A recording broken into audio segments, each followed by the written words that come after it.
Kaso hindi niya rin maintindihan na ayoko nitong laos na coffee shop na to. Hindi ito yung buhay na gusto ko. Bakit ba ang hirap mo understand nun? Irene? Yes? Sino mo sila? Ako si Irene.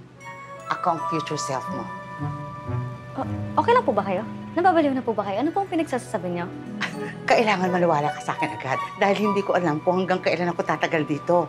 Ako nga ang future mo. Nanggaling ako sa 2080. 73 years old na tayo. Lola? Nababaliw na po kayo? Maniwala Huwag po kayo lalapit! Maniwala ka sa akin, ha? Nandito ako para itama ang mga magiging mali mo sa buhay. Opo. Huwag din po kayo lalapit kasi tatawag po talaga ako ng polis. Maniwala ka nga sa akin, sabi ko sa iyo eh. Nababaliw na po kayo? Opo. Hindi ako nababaliw. Nababaliw na po kayo? Ako ang future mo, ha? Nandito. Huwag po kayo lalapit! Itama yung mali mo. Huwag po. Maniwala ka sa akin! Oh my gosh, paano na to? Nakapatay na ata ako. Paano na yung mga pangarap ko? Lahat ng yan matutupad. Huwag kang panigera dyan, ha? Hindi ka patay. Oh, ang OA naman natin, ano? Konting pukpuk lang ng walis, mamamatay agad. Pero naman ka kasi ng malay. Kasi nahilo ko. Siguro dahil gutom ako, kaya dahil sa travel time na ginawa ko. Bigyan mo nga ako ng cookies dyan sa bag mo. Anong cookies? Wala akong cookies. Hoy, huwag ka sinungaling, ha? Alam ko, nag-uuwi ka ng cookies. Dinudukot ko mo natin dyan doon sa paninda, no? Paano mo alam? Kasi nga, ikaw ako. Papanindigan mo talaga yan no? Oy, meron kang tattoo dyan sa braso mo. Bawal yan. Lagot ka kay mama. Paano mo nala... Pwedeng coincidence? Pwede, pero hindi pwedeng coincidence yung chubby ng chicks natin. Kasi mali ang tubo ng mga wisdom teeth natin sa dulo. Pero wait nga lang, anong ginagawa ng future bee dito? Hindi ko din alam. Akala ko babalik ako sa pagkabata. Ay, hindi ko din alam na makikita pala tayo bilang magkaibang tao.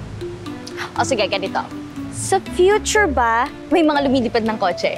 Tapos yung mga computers ba, kaya na nilang gumawa ng sarili nilang nobela? Ang alam ko, kung 2025 meron na yan. AI, remember? Sa bagay, oo nga. Ay, ito. Natupad ba yung mga pangarap natin? Naging strong, independent woman ba tayo? Lawyer? Tapos, ano pa ba? Teka, isa-isa lang. Una, hindi na masyadong glorified ang mga independent sa 2080. Obsolete na yan. Codependence at mutual understanding na lang ang patok.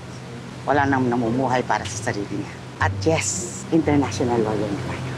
Yes! So, ibig sabihin tama yung mga ginagawa ko ngayon. Ay, ito.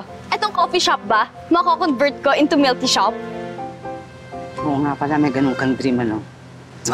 Hindi. Dahil non-existent na ang sugar sa 2080. It causes degenerative diseases. At saka, wala na rin milk tea. Ganon? Ngayon ginagawa mo dito? Kasi, meron akong dapat i-correct sa buhay ko. Mo, buhay natin. Ano pang kailangan baguhin? Matutupad naman pala yung mga nasa bucket list ko. Magiging international defense attorney ako. Makakapunta ako sa 150 nations. And magkakaroon din ng net worth ng $45 billion. So, para saan pa? Nandito ako kasi malungkot ako. Ano? Wait lang ha. Imposible yan. Alam mo, merong mga bagay na akala natin nakakapagpasaya sa atin. Pero pag nakuha na natin itong mga to, wala na.